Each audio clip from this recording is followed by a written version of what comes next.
Drone ছুড়ে মোদির ভাষণের জবাব পাকিস্তানের। পাকিস্তান থেকে ভারতের সীমান্তবর্তী গ্রাম সাম্বারের দিকে ধেয়ে আসছে ড্রোন। ঠিক সেই সময় ব্ল্যাক আউট হয়ে যায় পুরো শহর। ভারতের দিকে এই ড্রোন ছুটে এসেছে এমন সময়ে যখন যুদ্ধবিরতির পর প্রথমবার জাতির উদ্দেশ্যে ভাষণ দিলেন ভারতের প্রধানমন্ত্রী নরেন্দ্র মোদী। ভাষণে দুই দেশের মধ্যকার যুদ্ধে পাকিস্তানের ছোড়া ক্ষেপণাস্ত্র এবং ড্রোন আকাশেই ধ্বংসের দাবি করেন ভারতের প্রধানমন্ত্রী। তিনি বলেছেন, ভারতের আক্রমণে দিশেহারা হয়ে পাকিস্তান জনে জনে তাদের বাঁচানোর অনুরোধ করেছে।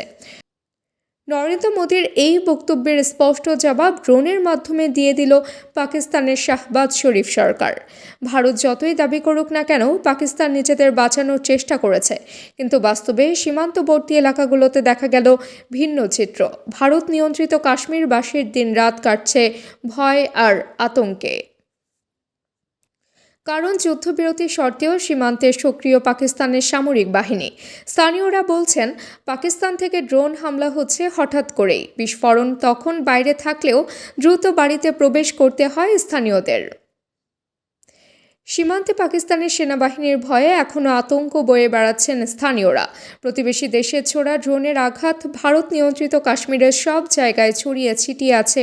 এমনকি এই ভয়ে নিজ বাড়িঘর ছেড়ে তাদের অন্যত্র নিয়ে যেতে সরকারের প্রতি আহ্বান জানাচ্ছেন।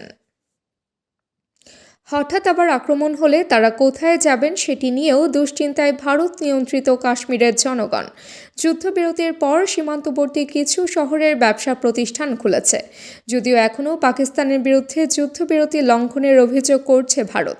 টানা 4 দিনের সংঘর্ষের পর শনিবার মার্কিন চাপে যুদ্ধবিরতিতে সম্মত হয় ভারত এবং পাকিস্তান। গত সপ্তাহে দুই দেশই একে অন্যের সামরিক স্থাপনা লক্ষ্য করে পাল্টা হামলা চালিয়েছে। সরকারি বরাতে এই সংঘর্ষে 70 জনের কাছাকাছি মানুষের প্রাণহানি হয়েছে। যুদ্ধবিরতি সত্ত্বেও আতঙ্ক পিছু ছাড়ছে না ভারতের সীমান্তবর্তী গ্রামে। এখনও সেখানে উত্তপ্ত পরিস্থিতি বিরাজ করছে। তার উপর নরেন্দ্র মোদীর ভাষণের পর পরিস্থিতি আরও খারাপ হতে পারে বলে শঙ্কা করা হচ্ছে। যদিও সোমবার সীমান্তে সেনা উপস্থিতি কমাতে এবং অস্ত্রবিরতির সিদ্ধান্ত বহাল রাখতে একমত হয়েছে ভারত ও পাকিস্তান।